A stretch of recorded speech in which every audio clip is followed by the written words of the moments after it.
povo brasileiro, ele é o resultado de um processo que é chamado de miscigenação. E esse processo, ele consiste na mistura de várias e várias etnias. E por isso, a população brasileira, ela é classificada como uma população multirracial. E a história da composição da população do Brasil, ela pode ser contada através do processo de formação do nosso país, principalmente a partir da chegada dos portugueses ao nosso território.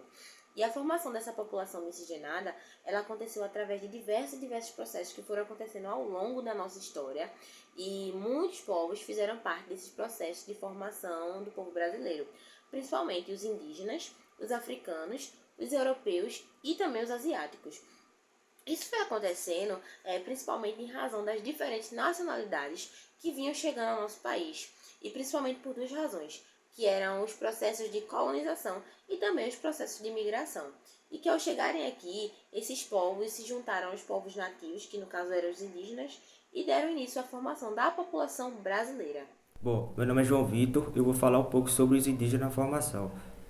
Os indígenas ocupavam toda a superfície, especialmente o litoral. Não se tratava de um único povo, mas sim de várias tribos indígenas, cada um com sua língua e costume. A etnia mais numerosa era os Tupi-Guarani, e foram eles que os portugueses travaram contato. Os Tupi conheciam a natureza, tinham nomeado os montes, praias e rios, sabiam quais ervas eram nocivas ou não. Tudo isso foi ensinado aos portugueses. Um dos exemplos mais claros da permanência da cultura indígena no Brasil pode se comprovar através dos nomes próprios, como Itapuã e Piratininga, Pará e etc. Na culinária, destaca-se o uso intensivo da mandioca, planta que havia sido domesticada pelos indígenas e que é item obrigatório em vários pratos brasileiros. Alguns hábitos que herdamos dos índios são a vontade de andar descalço e tomar banho diariamente, o costume de descansar em redes, a culinária brasileira com a utilização de mandioca e seus derivados, o costume de nos alimentar com peixe, comer carne socada no pilão de madeira, comer pratos derivados da caça, costume de comer frutas como caju, açaí. Herdamos também a crença nas práticas populares, de culturas derivadas das plantas como pó de guaraná, boldo e catuaba, e brincadeiras como peteca, cabo de guerra, etc. Meu nome é Jennifer e eu vou falar sobre os portugueses. O primeiro grupo europeu a aportar no Brasil foram os portugueses. Eles realizaram as viagens marítimas com vários objetivos. Um deles foram espalhar o cristianismo, conseguir novos metais preciosos e terras e glória nas batalhas. Os portugueses introduziram novos conceitos de sociedade, economia e religião, muito diferentes do que os indígenas estavam acostumados. Por exemplo, a economia. Ao invés de plantar para subsistência, agora era preciso cultivar produtos em grande escala que pudessem também ser vendidos no mercado europeu. Também trouxeram sua religião e a impuseram aos novos indígenas. Através da crença, vieram também as festas, o idioma, que além do latim agora também o português, e uma nova filosofia de vida. Ao invés de adorar vários deuses, agora adorava-se somente uma divindade. Também havia um livro e uma hierarquia de sacerdotes para se seguir. Além da religião, o português passou a ser o novo idioma do território, assim como a organização política e a economia capitalista.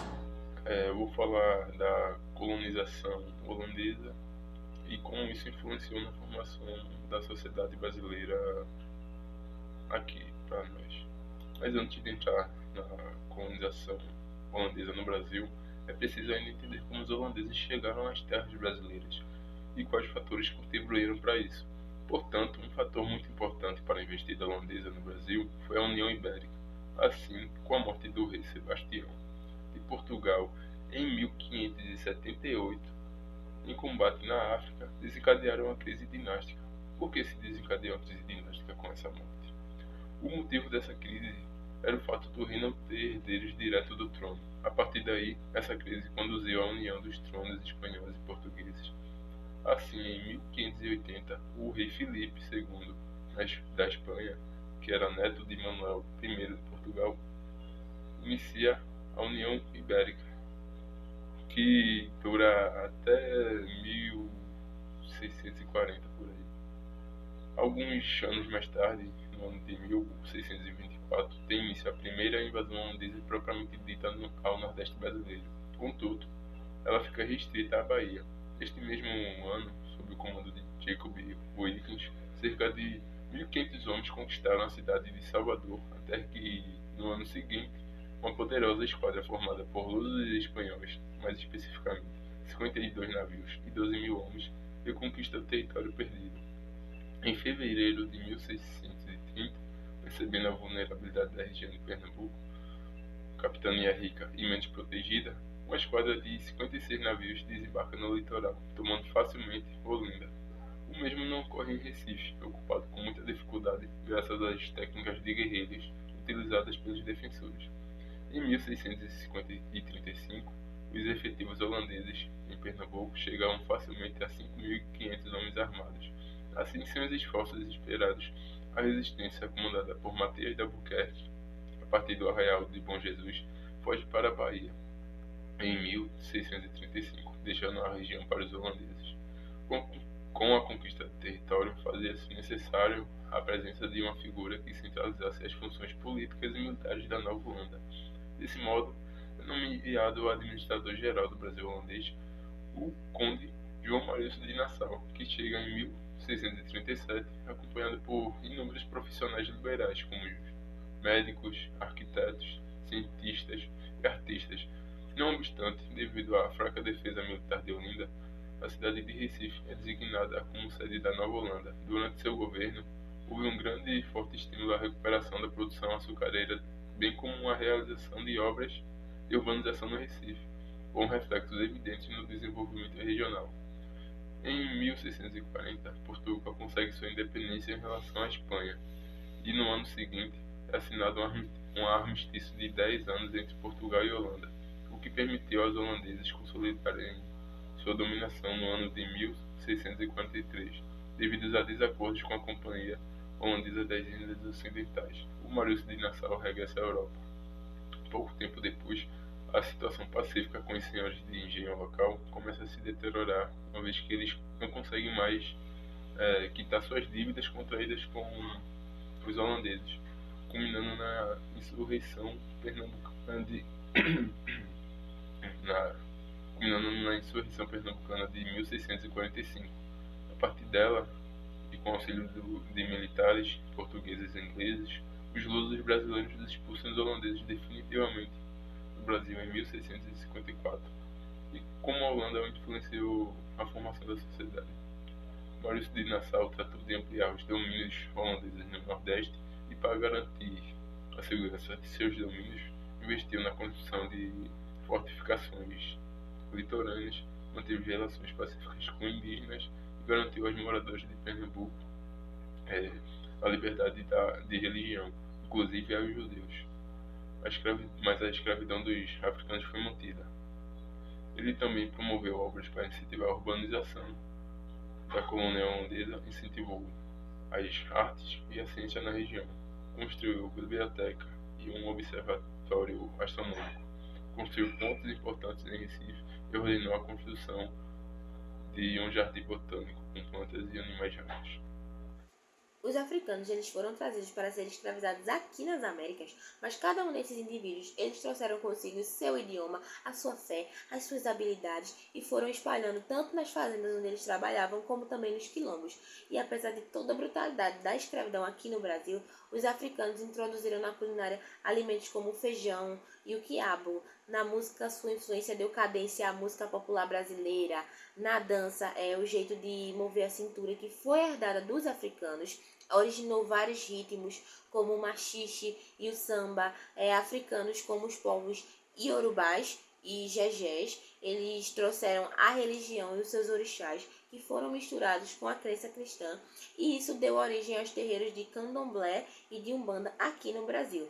E além disso, várias e várias palavras africanas foram incorporadas ao nosso português brasileiro e são utilizadas até hoje por nós. Palavras como quilombo, marimbondo, moleque, farofa, cochichar, quitute e diversas outras palavras.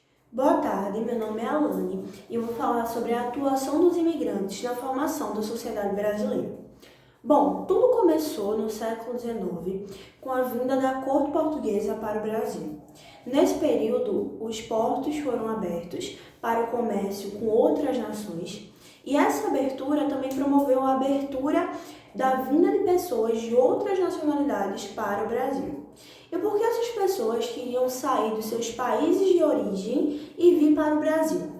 A resposta está centrada em questões sociais, econômicas e culturais e diversos problemas que estavam acontecendo nos países de origem dessas pessoas. Por causa dessas questões, diversos italianos, alemães, suecos, poloneses, árabes e espanhóis saíram de seus países de origem e vieram para o Brasil. E eles vieram para o Brasil em busca de melhores condições de vida, porque acreditavam que aqui as condições deles seriam melhores e eles seriam empregados. Quando eles chegavam ao Brasil, eles eram enviados para servir como mão de obra nas fazendas de café. Além dessa questão, no século XIX, também existe a questão da imigração japonesa no século XX. No século XX, o Japão estava passando por uma tensão social provocada pelo grande índice demográfico no país.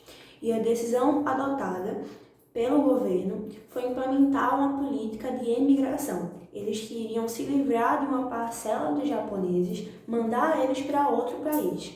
E o país que aceitou isso foi o Brasil, porque o Brasil precisava de mão de obra para trabalhar no café. Esses japoneses vieram para o Brasil e foram trabalhar nas fazendas de café, tanto em São Paulo quanto no Paraná.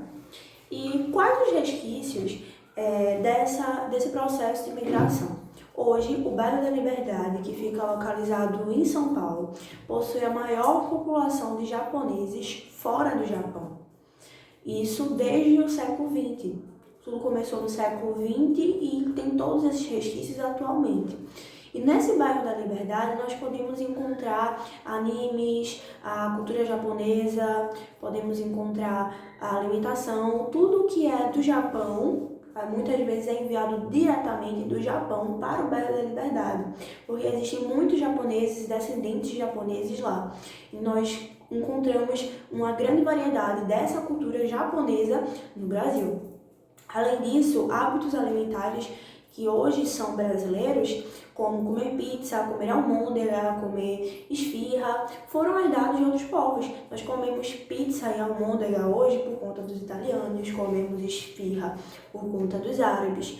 Então, o que acontece é que essas culturas desses povos, dos italianos, japoneses, árabes, espanhóis, suecos, poloneses, essas culturas elas foram somadas e formaram hoje o que é a cultura brasileira. Tudo isso foi incorporado à nossa sociedade. Agora eu vou falar sobre o processo de mestiçagem. A união entre os diferentes biotipos humanos acabou gerando indivíduos que não eram completamente indígenas, brancos ou negros, no que se refere ao aspecto genético. E assim, esse fenômeno ficou chamado de mestiçagem, e ele está muito presente na nossa sociedade brasileira. Como esta era uma sociedade que se pautava sobretudo pela cor da pele, os novos tons ganharam nomes específicos. Por exemplo, brancos e negros, chamados de mulatos ou pardos, brancos e índios, chamados de caboclos ou mamelucos, negros e índios, chamados de cafusos. Desta maneira, percebemos que o povo brasileiro tornou-se uma grande mistura, tanto cultural e religiosa como genética.